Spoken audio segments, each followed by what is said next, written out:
What up? How y'all doing, y'all? The question of the day: should there be a Toy Story 5? Well, it doesn't matter because it's coming anyway in 2026. Welcome everybody. My name is Camii Snow Fox and this is Marco. It's Camii Snow Fox named Marco. And welcome to our channel. So the real question is, should we have another Toy Story? Now, if you were anything like how I was, personally, the Toy Story stopped at 3. You know, the part whenever all of the toys are inside the trash heap and they're literally about to be done for. Lotso is like, see ya. At that point, that was the end of Toy Story for me. I safely assumed that that was gonna be the rest for everybody else, but no. They ended up making Toy Story 4. Now, when Toy Story 4 came out, I was a bit hesitant with that because, you know, it's a Toy Story 4. Toy Story 3 was unimaginable. Like, how could you possibly top that movie? Like, so for this video, I decided that I was going to watch all of the Toy Stories. So y'all don't have to worry about me watching all the Toy Stories in this video. I already watched all of them. I got all the way to 4. I'm going to tell y'all how I felt about it. Honestly, Toy Story 4 was like a dream. When I first got into it, I was very, very nervous going into it.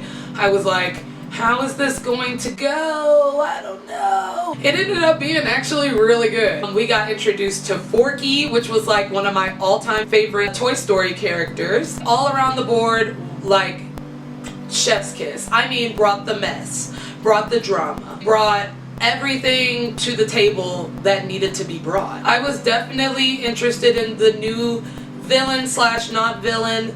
I believe her name was Gladys. The only thing that I didn't like, and I'm glad I'm able to get this off my chest, the only thing I didn't necessarily like about the movie was that he ended up giving his voice box away to her. I don't know. I felt like it was kind of letting the bad guy win a little bit. I know that sounds crazy. I don't care. I thought it was just interesting to see like this selfless Woody on the end, like he knows he's at the end of his rope, but he wants to be selfless. Thought it was just interesting how they decided to play that out. It made me like be like, I don't know, did Gladys really deserve? You know, I'm just being honest. The movie was actually really funny. I think that's really hard to do with movies nowadays. Movies nowadays are either cringe funny or they're good funny, right? They somehow found a way in between, a little bit more on the funny side. Throughout the whole thing, I was probably laughing at parts I probably shouldn't have been laughing at because they had me on like this ongoing laugh where I'm supposed to be, you know, giddy throughout it. If you haven't watched Toy Story 4, I recommend going back into the repertoire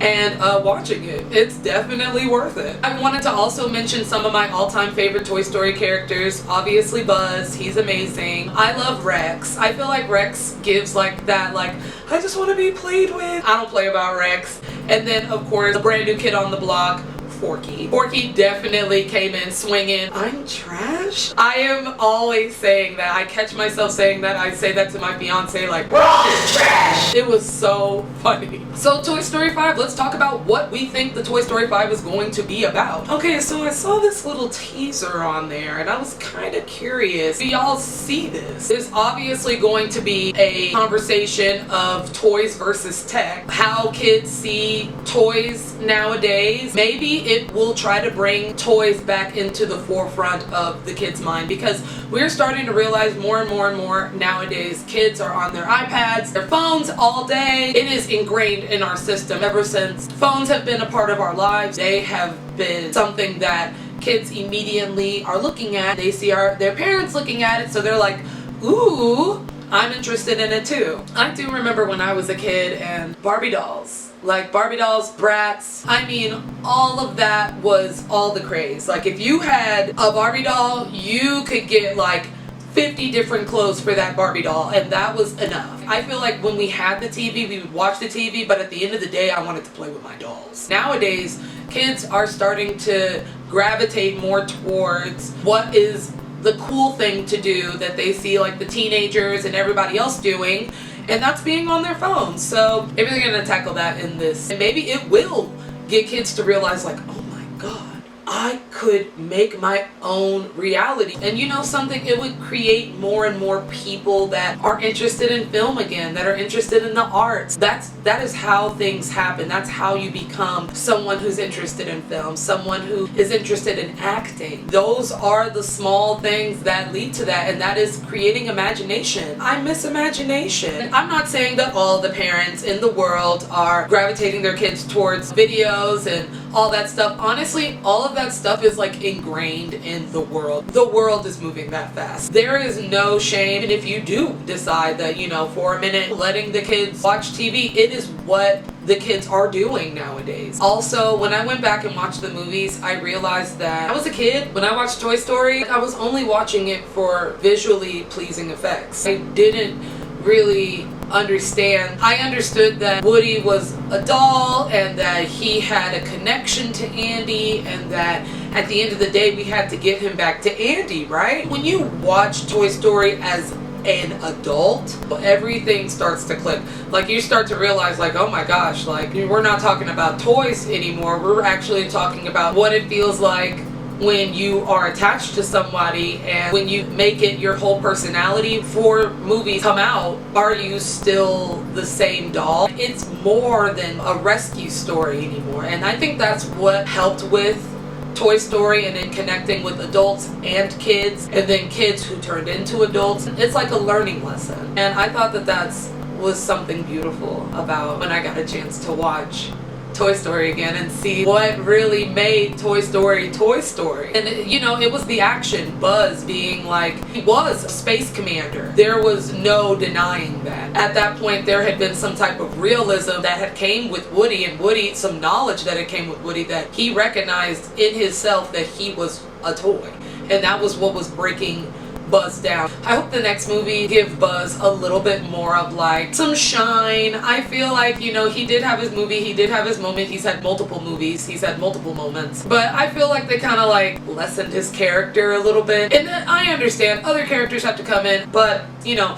look at how they do Jesse. You become a background character. I would love to see there's some way where the toys are implemented to natural life, and it actually feels like in our actual lives we'll start to see kids gravitating more towards not wanting to be on the phone as much, or not wanting to be on their tablet as much, and wanting to actually make things of their own. I feel like that's pretty much everything I wanted to really talk about with Toy Story. It's been really a crazy ride. Getting videos out, seeing what type of vibe I want to give this week. I figured everybody kind of resonates with Toy Story. We've all seen it. If you haven't seen Toy Story, watch it. Just something fun, something light. I don't have to do a bunch of stuff, you know.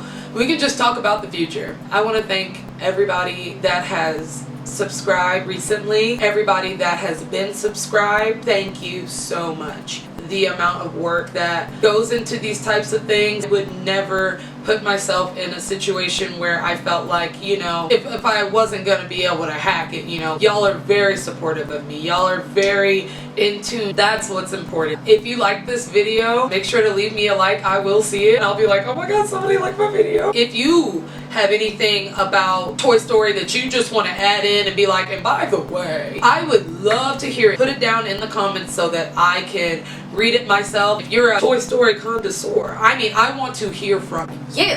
Like, I want to know what you think Toy Story 5 is going to be like. Like, spill the deeds. Let me know. If you're starting to catch my drift here, you're starting to understand, okay, this girl, she's all over the place. She's nicheless. We get it. If you're starting to like me, make sure to go ahead and hit that subscribe button right down below. It means every single bit to me. People are curious about my journey and how I'm doing, continuing on, and it has been definitely a roller coaster of ups and downs and rounds and making videos and getting them out in time. I'm speechless. I'm speechful, but I'm speechless about how well this actually is going. Two months in, and I am gaining some type of traction. There are people there. Y'all see me. I'm glad you do. So I'm gonna sign out now, but I love y'all. Thank you for watching. Marco, how'd you feel? Do you think that the Toy Story 5 is gonna be good? Good to know. Good to know. Goodbye. I think I'm getting better. That's the time of the show. I guess that means I have to go. It's been a delight, it's been a try, and to make sure you like, comment, subscribe. I'm getting in the best of the night. I'm feeling the height of the high. I'm getting in the better the right. I just keep on going, I keep it on going, and then I write.